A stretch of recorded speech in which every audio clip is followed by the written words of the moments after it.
What's up, gang? Today we're going over a little alternate build that I did using 2 copies of the newest Millennium Falcon microfighter. Today I bring you Rendar's Outrider. Star Wars fans who aren't particularly invested in the Legends lore won't be too familiar with this vehicle, and I'm not too familiar with Legends lore either, but I am familiar with the Outrider. Some Legends fans might not like what I'm about to say, but Rendar and the Outrider are pretty much the equivalent of Han Solo and the Millennium Falcon.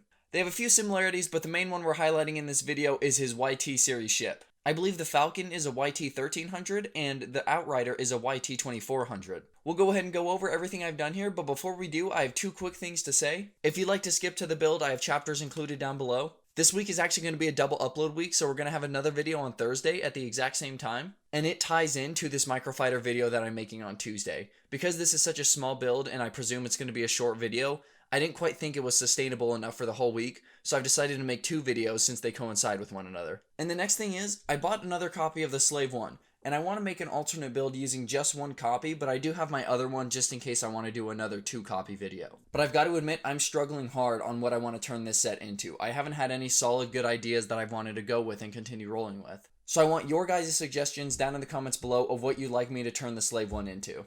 But now we can get back to the star of the show, the Outrider. So like I mentioned earlier, this is using 2 copies of the most recently released Millennium Falcon microfighter, 75295.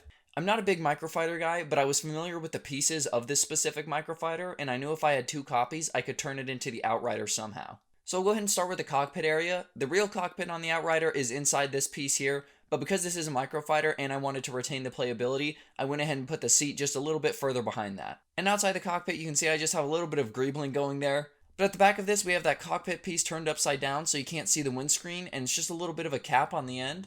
And this strut connecting the 2 segments right here, I actually had a lot of trouble with. This set does not have a lot of long plate pieces, it actually has very few, and I used most of them on the engine block here and creating the shape of the overall ship. So plating it up on top is pretty rudimentary with just a few slope bricks and some circular tiles. But as we move further left, we actually get onto the engines, and then just above the engines we have 3 vents. I'll go ahead and throw up the reference image on the left side that I used for this build. And I didn't go for total accuracy everywhere, but I did want to try and position these vents as accurately as possible, and I think I got pretty close. And then another portion I wanted to be accurate with was this airlock on the side here. Originally, it was more so at the center of the circular portion of the ship, but as I look closer at my image after a little bit of building, it's actually closer to the rear, near to the engines. So I tried to get this position as right as possible, as well as the plating that's on top of it. And then going around, you can see the techniques that I used to fill in the gaps between the top and bottom plates. Previous versions of the Falcon microfighter actually used bricks in between the top and bottom, whereas the newest one takes a different approach using clipped bits to go around the circular section of the Falcon to fill in the greebling areas. So I emulated that just a little bit, going in between the top and bottom of the ship to fill out the greebling areas. And now we've come full circle back to the cockpit where the minifigure sits, and in between the 2 struts I did try and fill it out with pieces so it wasn't just completely ignored and looking really ugly in there. And then on top of the main hull section, I did actually convert the stud shooters into a much larger cannon. Now you could use red studs in this alternate build, but I wanted to create some more beefy cannons, so I went ahead and added the fire extinguisher heads on top of some cylinder bits to create some heavier looking turbo lasers. And on the underside of the vessel, there's not much to go over, it's just a bunch of plates and these circular tiles connecting everything. This is a very small build, but it was a very fun one. I was very familiar with the pieces in this microfighter. I have just seen pictures of it over and over again, so I knew what I was working with, and I knew if I had 2 copies, I could turn it into an Outrider of some sort. I'm not sure off the top of my head, but this might actually be my first Legends build. I don't think I have too many Legends ships or settings or just any Legends builds sitting in my collection, so this might actually be a first.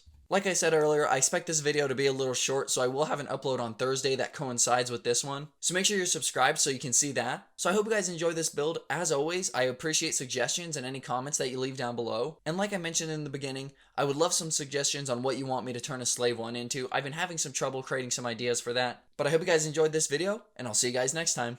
Peace, fellas.